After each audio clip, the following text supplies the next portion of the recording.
Good evening. You're watching live the news for 7 p.m. from the Sultanate of Oman television. First, the headlines. The national team tasked to prepare a national strategy for e-commerce in the Sultanate discusses establishing an integrated logistic, commercial and banking system. The Ministry of Housing allocates lands through use of system for small and medium-sized enterprises sector in various governorates of the Sultanate. The Sultanate is committed to decrease the production of crude oil along with OPEC members countries.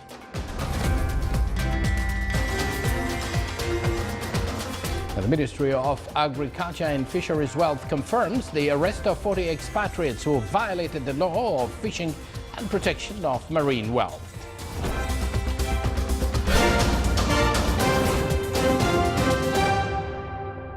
Once again, live from this news center of the Sultanate of Oman television, here we present to you the detail of this news bulletin. Setting up a national strategy for e-commerce in the Sultanate and establishing an integrated logistic, commercial and banking system were the main aspects discussed in the first meeting of the national team tasked to prepare this strategy. The meeting stressed on the importance of preparing the national logistic strategy for e-commerce along with the government's approach to create a commercial environment so as to keep pace with developments of the era and working to implement it in coordinations with the competent authorities.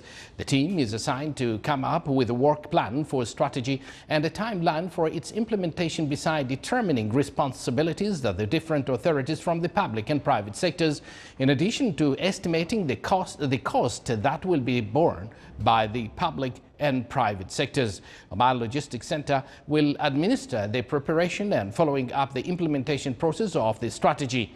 His Excellency Dr. Ahmed bin Mohammed Al-Fatisi, Minister of Transport and Communications, presided over the meeting.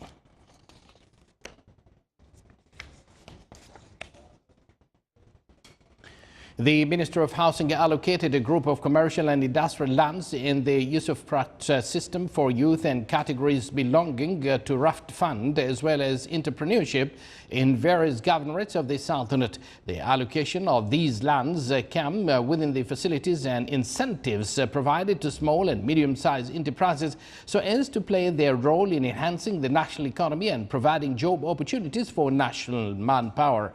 These lands are distinguished by large areas to allow the beneficiaries to divide them to a number of sectors so as to turn them into commercial and industrial areas that contribute in fulfilling the needs of the governorates of the services as well as supporting the economic movement in the Sultanate.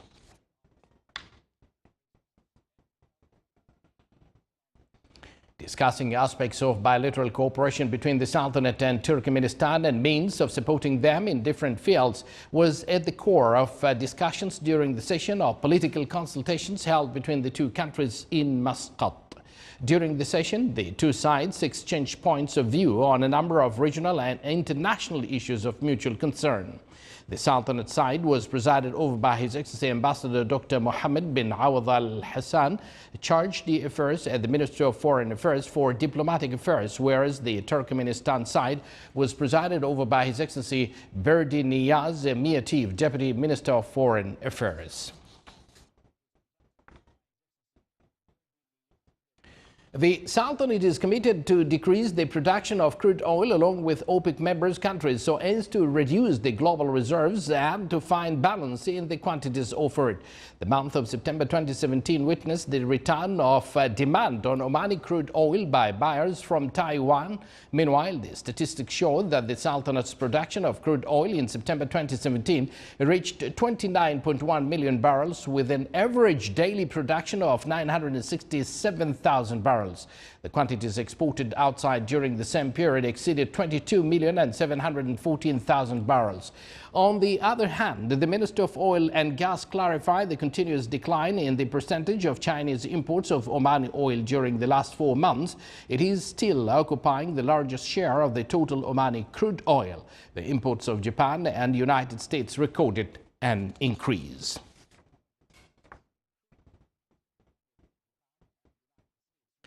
The Minister of Agriculture and Fisheries Wealth confirmed the arrest of 40 expatriates who violated the law of fishing and protection of marine wealth. That comes within the framework of the campaign carried out by the ministry in cooperation with the Minister of Manpower and Royal Oman Police, along with other concerned authorities.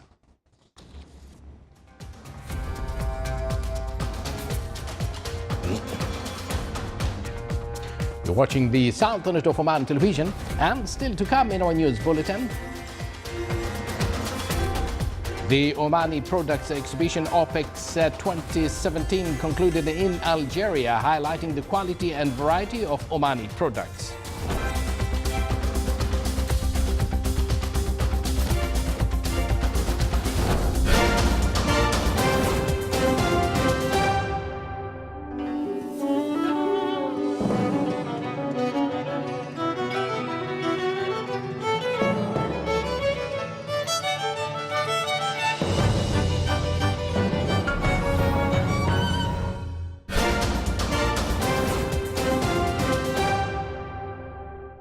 Welcome back to the news from the Sultanate of Oman television. In order to create long-term plan to direct and regulate all forms of urban growth in the coming phase, the Comprehensive National Transport Survey kicks off next Sunday in different governorates of the Sultanate within the project of the National Strategy for Urban Development, which is supervised by the Secretariat General of the Supreme Council for Planning. The survey will be conducted on the national level and the level of governorates in order to design and set up planning means and information program to build up an ideal transport model. The team of the project stressed on the necessity of citizens and residents to take part in the mentioned surveys in order to achieve the targeted result.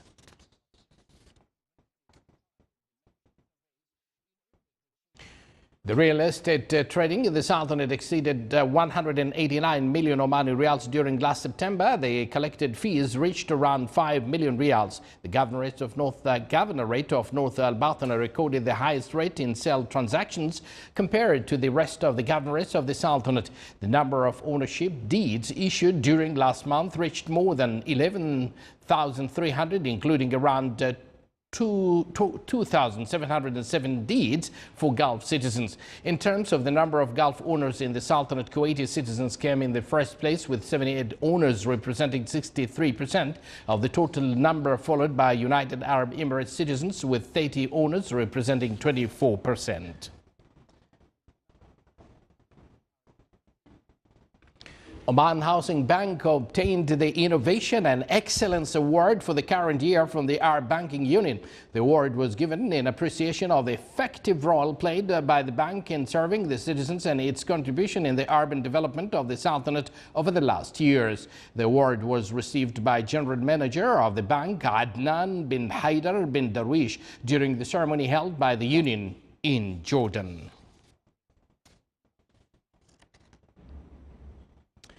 As the world celebrates the World Sight Day, the Ministry of Health has organized an awareness exhibition to mark this occasion at another hospital. Taking part in the exhibition are a Noor Association for the Blind and a number of pharmaceutical companies. The event included a number of various activities such as medical eyesight tests and presentations of awareness and educational subjects on the health and safety of eyesight.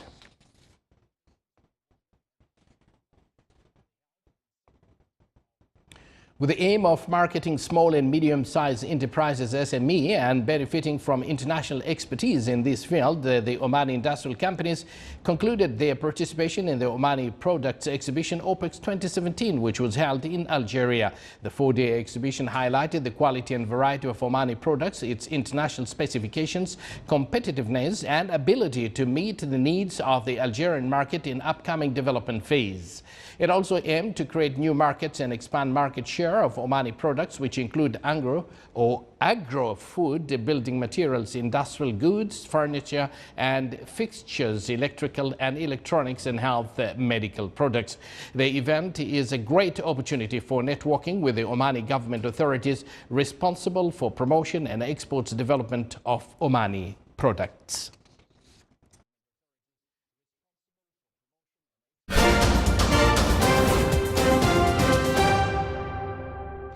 And now let's move to the international news. The Palestinian negotiators from rival Hamas and Fatah factions have signed a reconciliation deal at a short ceremony in Cairo. Today's signing came after 2 days of negotiations in the Egyptian capital on the governing of the Gaza Strip as part of the most serious efforts to date to end the 10 years rift between the rival Palestinian groups. Egyptian Chief of Intelligence Khalid Fawzi presided over the signing as Hamas representative Saleh al-Arouri and Fatah's negotiators Azam al-Ahmed signed on.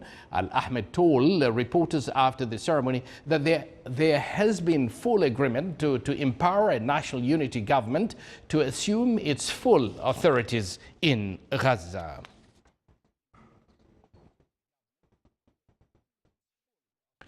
At least 2 suicide bombers struck outside the police headquarters in central Damascus yesterday, killing at least 1 person and wounding 6. The state news agency said the 2 attackers tried to storm the police command center, igniting clashes with guards. No one immediately claimed responsibility for the attack, but Al-Qaeda Daesh group and other insurgents have struck government targets in the capital in the past.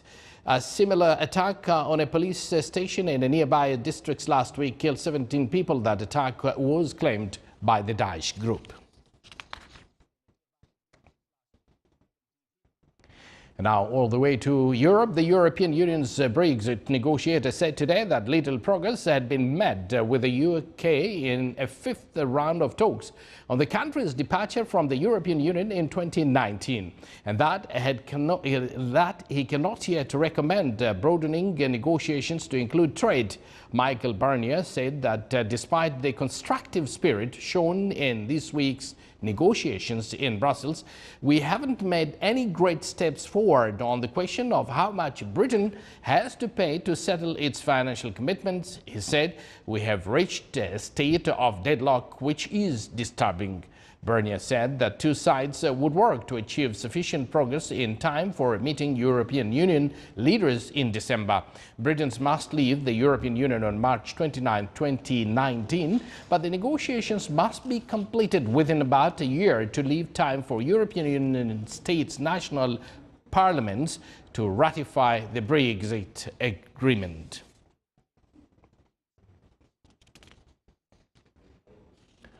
Ahead of Austrian national elections on Sunday, the question is less whether the country will swing rightward under the next government and more about how sharp the turn will be, with voters set to reward the major parties that have exploited fears of immigration and Islam. Chancellor Christian Kern is vowing to take his centre-left Social Democrats into the opposition if defeated, and a handful of small parties are struggling to clear the 4% hurdle needed to get seats in parliament. Thus, signs point to a coalition between Austrian People's Party and the Freedom Party, which would represent a major domestic political shift.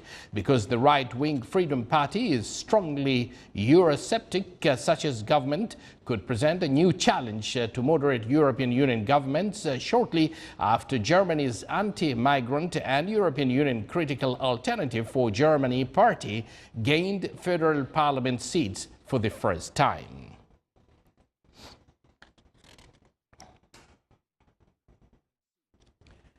As an Instagram starts may not be able to live without Israeli or Egyptian permission, but their photos can. 2 Gazan women are among a small number of Instagram starts in the blockaded Palestinian enclave, showing followers a different side of their homeland from what much the world may be used to hearing or seeing. Here is a full report on that. With a smartphone and an eye for a good picture, Khulud Nassar is among a small number of Gazan Instagram stars showing a different side to their home. Unable to leave without Israeli or Egyptian permission, she hopes her pictures will change perceptions of the blockaded coastal enclave. The beginning of my work on Instagram was in 2013. I wanted to use it to show a new image of Gaza, far from the picture of war and destruction and the picture of the blockade that the world has of Gaza. Fatma Masaba has gained more than 100,000 followers on Instagram, but she and Khulud aren't immune to the bane of social media, trolls. She says she blocks between 5 and 20 people daily who leave inappropriate comments on her account. The criticism that I face using Instagram is perhaps when I publish pictures or video clips that I appear in. Gaza being a conservative society, some people think that seeing a girl on social media isn't appropriate. Although Gaza only receives a few hours of electricity per day, social media outlets remain popular. Nearly half the enclave's residents use Facebook, with smaller numbers also using Instagram and Twitter. The sites are valued links to the outside world. Recently, we've observed very high use of these websites by activists and also by the general public. I guess that with the blockade or the hard conditions we live, social media websites have created a good channel for us to express ourselves and make our voices heard. With 3 wars since 2008 between Israel and Gaza's Islamist rulers Hamas, Khaloud and Fatma hope that using Instagram, with its emphasis on pictures over text and political arguments, will show there's more to Gaza than conflict, strife and poverty.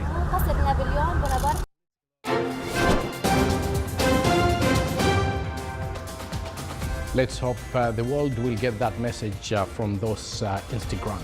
Now for the general weather forecast around the Sultanate. Clear skies will prevail over the Sultanate with chances of low clouds and fog late at night and early morning over the Governorate of Sharqiya and Al-Wusta and coastal areas of Sea of Oman. Winds will be easterly to southeasterly light. Moderate seas will be slight with a maximum wave height of 1 meter. More details on your screen.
You're watching the Sultanate of Oman television, and now before we end tonight's bulletin, here are the main points once again. National team tasked to prepare a national strategy for e-commerce in the Sultanate discusses establishing an integrated logistic, commercial and banking system. The Ministry of Housing allocates lands through Usufruct system for small and medium-sized enterprises sector in various governorates of the Sultanate.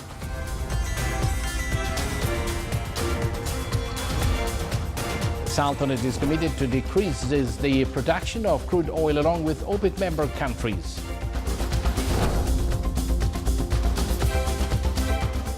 The Minister of Agriculture and Fisheries Wealth confirms that arrest of the 40 expatriates who violated the law of fishing and protection of marine wealth. And with that, we do conclude this news bulletin brought to you live from this news center of the Sultanate of Oman television. Thank you for joining us and good night.